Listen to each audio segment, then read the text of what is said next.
Hello there, wherever you are in every part of the world where you are seeing this online. At your home, in your offices, in America, in Nigeria, in every part of Africa. Well, Ekiti is going to start deciding again in July of 2022. And I can assure you that in every part of the state, politicians are coming up with brilliant ideas, and mergers and remergings are going on everywhere. And this is in all political parties trying to prepare for their primaries. Today we're going to talk to a very eminent person in the PDP, the People's Democratic Party. They are up again and they are trying to organize the family so that they will present at the end of the day a vibrant personality to represent them in Ekiti State. With us today is the Public Relations Officer of the PDP in Ekiti State, Mr. Raphael Adeyanju. You're welcome to our studio, sir. Thank you, and viewers, hello. With us here also is an ace reporter, Mr. Idowu. He's going to be fielding most of the questions at PRO, so you can go on with the questions. All right, sir. Chief Raphael Adeyanju, sir. We understand that you recently returned from Abuja with a meeting with the national chairman of the PDP in Abuja. So what is the highlight of that particular meeting, sir? Yeah, the meeting was called in order to bring sanity to PDP, especially in Ekiti State. We are all aware that we have some little crisis, I can call it crisis, which is a natural thing in the party. Normally, people will go to the field to struggle to get positions, political positions, party positions. We have the Congress. At the end of the day, the winners emerge. But naturally, especially in this part of the world, many people may not agree with the outcome of the Congress, and they agreed went to court. Eventually, at least we had about 2 or 3 court cases where judgments was passed. But despite that, they agreed, still felt that they have not been given fair treatment. So they complained to the national body, and the national body was a little bit concerned that we cannot go to the general election with a divided home. So the stakeholders, all the stakeholders were invited to the national secretariat, where the national leadership of the party impressed it on everybody that we must reconcile. Okay. At the end of the day, we had frank talks. We spoke. Everybody expressed his or her grievances. So eventually, we came to the round table, and there was a resolution. And the resolution was that 1, all court cases should be withdrawn. That secondly, that the party should have a common goal, and we are going to the battlefield as a united home, and that at the end of the day we must have a situation where there is no winner and there is no loser. And you will recall that during the last Congress we had some outstanding at least 2 local governments where we have not had party executives at the local and the world level. So the national body mandated us to go back home to make sure that those local governments that elections should be conducted. I mean that the position should be filled up there, and that the 2 warring groups should come together and agree on how to move forward, and that a pact should be signed and sent to the national body, and to assure them that we have agreed to reconcile, and then so all other necessary steps be taken. Now, thank you very much for that. Now, you were talking about reconciliation now. Yes. Now, this reconciliation we are talking about, Is it that the stakeholder, because I understand the fact that we have some factions, or should I put them as caucuses now, where we have the Shegun's faction, we have the Fayoshe's faction, we have the Senator Olujimi's faction as well. Now you're saying that these factions, do they have representative in this particular meeting, or did they shun the meeting, or did you, in your position or your capacity, will be able to pass across the message to these warring factions? Let me just explain it this way. We have two major warring factions. Okay. The Olujimi faction and the other group is called OPA, Oshoko People's Assembly. Okay, that's what OPA means. Those are the factions that are at loggerheads. But apart from those factions, we have other aspirants. At least we have a total of 17 aspirants. So their interests, I won't call them factions. So we have other interests. Shegoni group is an interest, at least is interested in becoming the candidate, and he has his own people supporting him. But Shegoni is not fighting anybody. It's not fighting anybody. He's working as an independent group, trying to muster enough delegates to support him during the primary election. But basically, we have two major factions fighting for the structure of the party. That is the executive. Both the local government, the world experiment. Those are the factions that were fighting, and those are the factions that are the major contenders in this crisis. And both factions have now agreed to come back home and settle the differences. Yes, the two factions agreed that there is no, it's either we unite to win, or we disagree, or we fail to unite so that we can fail. How we don't want to fail, so we are going to unite. So it is everybody wants the major thing. We have a common enemy.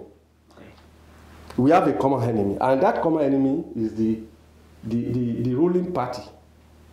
The ruling party, and we know the problem facing by the people, by the masses, by the electorate.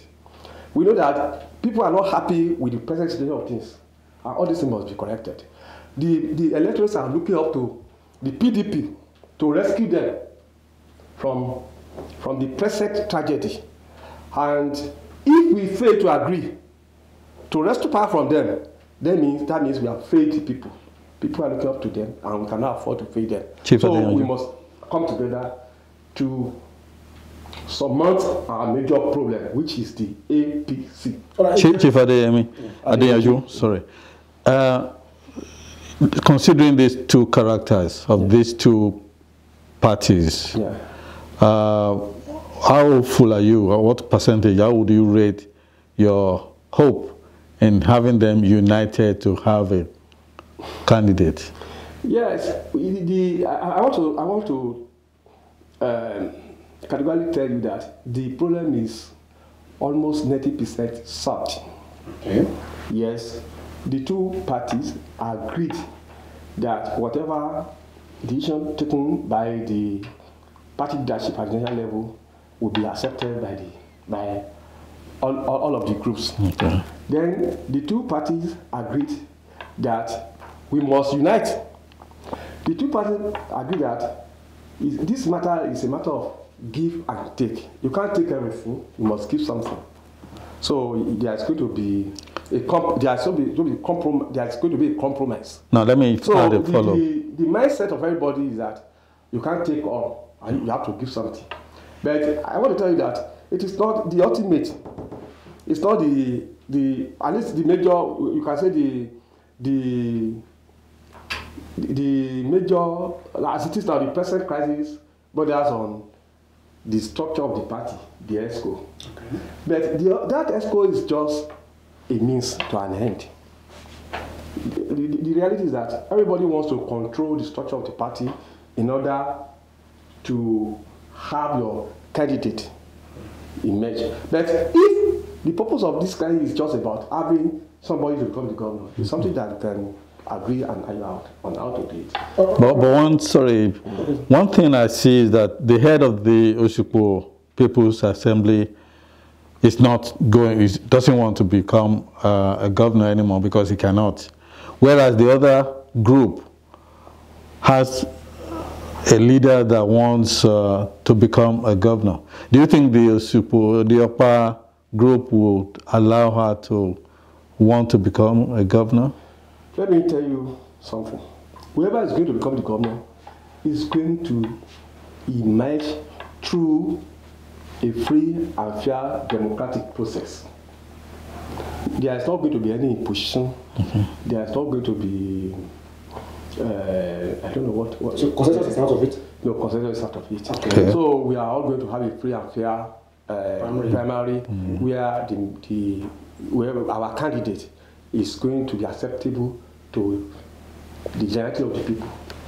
So whoever emerges is going to be acceptable to the electorate and to the party men. Now that you are saying that there is a kind of repositioning ongoing now. Now there is this sacrosanct issue, like this Southern agenda thing that has been going on for a very long time now. Agitations have been ongoing, noises here and there. Oh, the PDP, the APC must project their candidate from the southern part of the state. So what is your own position as a publicity secretary? No, personally, let me tell you this.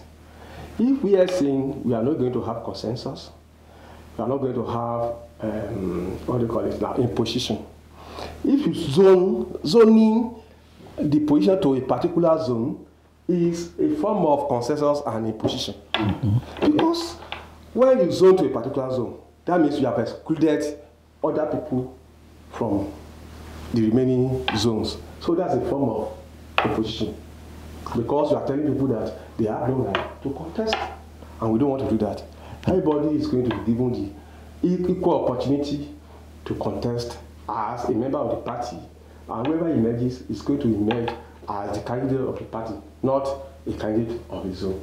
All right, sir. Now, if we are talking about the PDP, we cannot but talk about the gladiators. And one of the most important gladiators in the state as of today, either we like it or not, is still the former governor of Ekiti State, His Excellency Governor Ayodele Fayose. And you remember that in the last general election, in state election rather, Governor Fayose decided to throw his weight behind his deputy then, in person of Professor Olushola Eleka. And now the same Ayodele Fayose has now thrown his weight behind BC Kolawole, one of BC King. And recently he has been going, trying to meet stakeholders that, oh look, this is my anointed candidate. We want to know what has suddenly gone wrong. What has, I mean, where is that bridge and that gap coming from? Is it that Eleka is no longer finding favor in the sight of his boss, or that and again, how is it that are we so sure that before BCK happens to be the chairman of the party as well? So is it still the chairman of the party, and what are his chances as a party chairman at the same time contesting as the governor of the state? Yes, let me say this. We call Dr. Ayodele Fayose the leader general of the party, because he has been providing effective leadership to this party. You know, he's a mobilizer and somebody who is very, very loved by the electorate. I would say it's a factor. You have said it. I use the word a factor. So throwing his way behind anybody is his right. He has, as a party man, he has every right to support whoever he likes. I am the public secretary of the party. I may have my own preferences, but maybe my position may not allow me to come openly to support somebody. But as a member of the party, as a leader, he has every right to support whoever he likes. I know, I don't want to speak for him. He must have considered so many options before throwing his back. I mean, his weight behind somebody. For example, they called Otumba Bisi Kolawole the bridge. Probably they saw in him some qualities. He had worked with Eleka. He had worked with Oni. I think it was their campaign. He was the chairman of the campaign organization for both Eleka, Bisi Kolawole, Shegoni, and Evadeye. So these people must have seen some qualities in him before making him their the coordinator of their campaign organization. So probably Osoko saw this same quality in him. Somebody who had been working for others to emerge as the party, as the governor, and he had done it effectively. Maybe that's the quality they saw in him. And probably because of this law of things now, we are in the opposition. So we cannot afford not to consider so many options before putting somebody forward. I'm just saying this as an analyst. I'm not saying this categorically because I don't know the mindset of. If he insists on having this man as his candidate, don't you think this will jeopardize the chances of the unity that the bridge that you're trying to bridge across the party now? No, it will not. It will not, in the sense that let everybody go out. No, he has only supported this man as his preferred aspirant. But the man will have to work before he can get the ticket.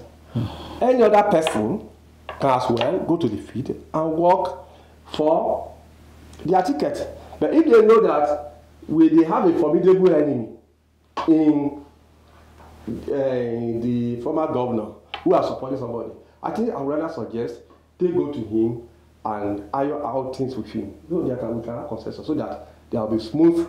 Because it's not every time you fight a battle, you may not win. So if you know that you cannot fight, you have a formidable opponent, and there's an option of negotiating with him. Why don't you go and negotiate? If other aspirants feel threatened by the support he has given to somebody, and they know that if he has given his support to somebody, it is inevitable that the person will emerge. Why don't you go to him and negotiate with him? I'm only saying this as a member of the party, as an analyst. I'm not saying categorically that this is what is going to happen or not. But if you feel that his support is very crucial to your emergence, why don't you go and meet him and discuss with him? Who is the present leader of the party in Ekiti State right now, as you speak? Well, we used to have two governors as leaders of the party. I use the word used. We have leaders. But when we're talking of leaders, we have leaders. But naturally, in this political setup, former governors are leaders. But in a situation where you have where you have two former governors, and one is contesting, and another one is not contesting, automatically the one that's not contesting election is the leader. So, Governor Ayode Fayose is now the leader of the party now. So, who is the chairman? Yes, the chairman of the party is Honorable Larry Omolase. Okay. Yeah, he's the acting chairman. Acting chairman. Yes. All right. Now that we're having, at the last count I had myself, I think we're still having up to 17 candidates. Yeah. Aspirants from the PDP. Yes. Now, don't you think this aspirant needs to be like, maybe we need to kind of trim down this aspirant so that won't jeopardize, the chances during the primaries, after the primaries, a lot of people will start forming this caucus, another caucus is forming because they lost the primary. So I was thinking that, what steps is the party taking to trim down these aspirants to maybe 4, 5, or 7 so that they can have a credible primary election? Yes. When you are talking of trimming down, the party has promised that it's not going to impose any candidate. Okay. Then, if you are trimming down, you are not going to impose trimming. So, when we talk of consensus, there are ways you can have consensus. Consensus can be in the form of all the party leadership committee, all the leaders of the party coming together to agree on a sellable candidate. And when you say consensus, it must be generally agreed, accepted by the people. Then there will be no voice of there will be no opposition to that consensus. And in most cases, you can only have consensus when the aspirants agree on within themselves, among themselves, that we are going to step down for somebody and push somebody forward. So that is when you can have consensus.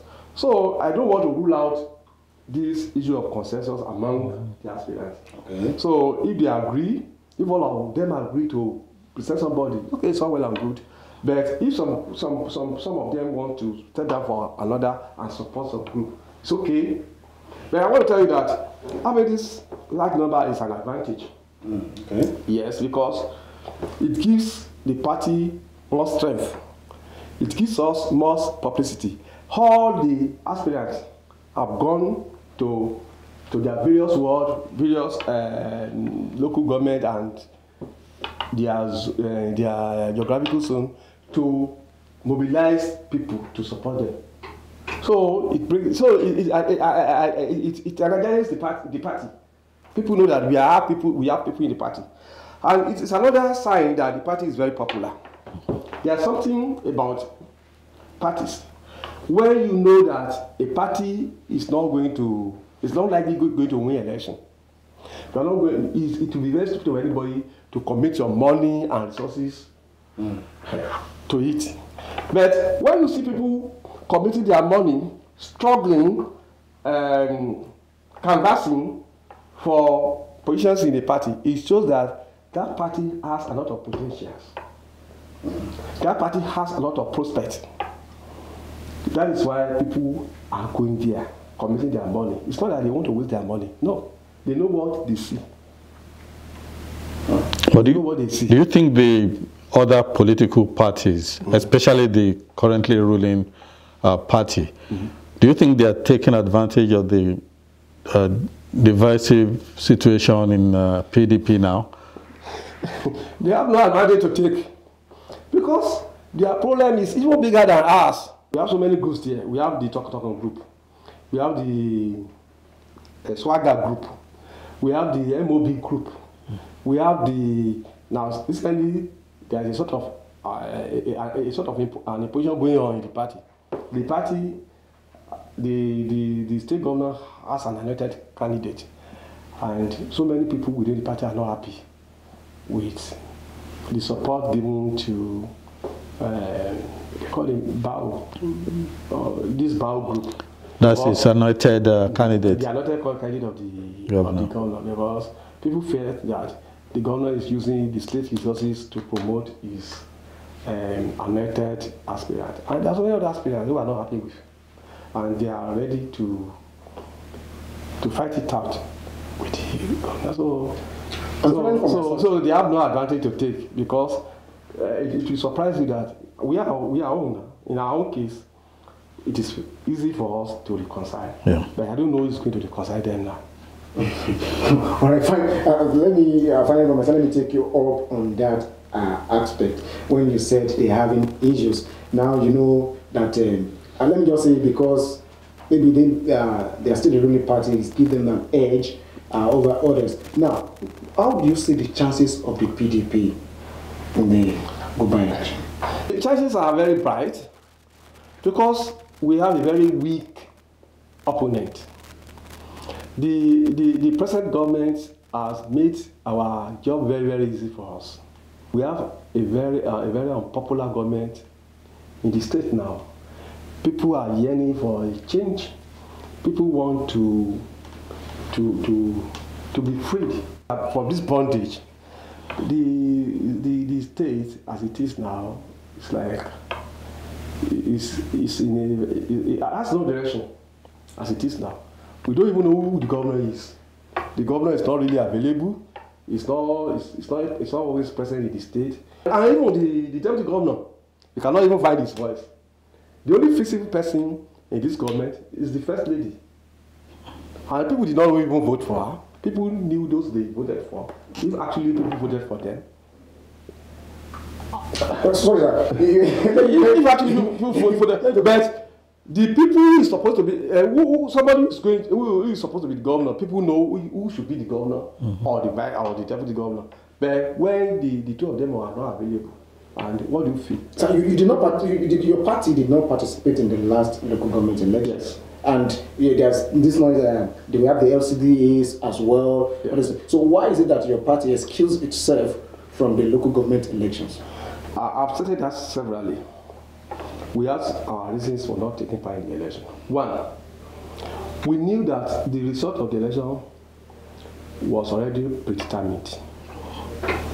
We knew that there was not going to be any free and fair election conducted by this government. Especially that we knew that the umpires were appointed by the ruling government. But you participated in the by-elections of... No, that one is different. That's a national election, okay, by the INEC. Okay. But this one is going to be it was conducted by the state SEC. We call it SEC. Okay.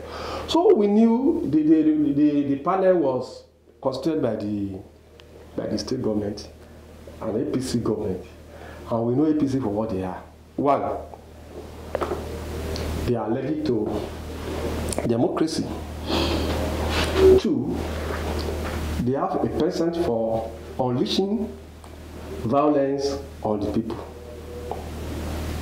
So, until we know them to be propagandists, people who believe in lies. Now, we were afraid that people were going to be killed, maimed during the election. Even the election was conducted by the national body. You mentioned the by-election the other time. You can all recall what happened. PDP was already coasting home victory, and when they saw this, they set loose their agents, people who were known to be agents of the ruling party. Those that were arrested, we all knew them. We knew them to be people very loyal to this government. That was a national election. Now talk of an election that's going to be conducted by the state government or supervised by the state government. We know that people's lives will not be saved. Then second, the last time they had their Congress, it was an internal party affairs. They were killing one another. So if people could be killing their own family members, what would you expect they would do to members of the opposition? So we knew these things, and that was why we opted out of the election. Another reason was that we felt that the creation of the LCDAs, okay, just some weeks or some months, so the local government election is a form of political gerrymandering. And the word is, when you talk of gerrymandering, it means creation of constituencies.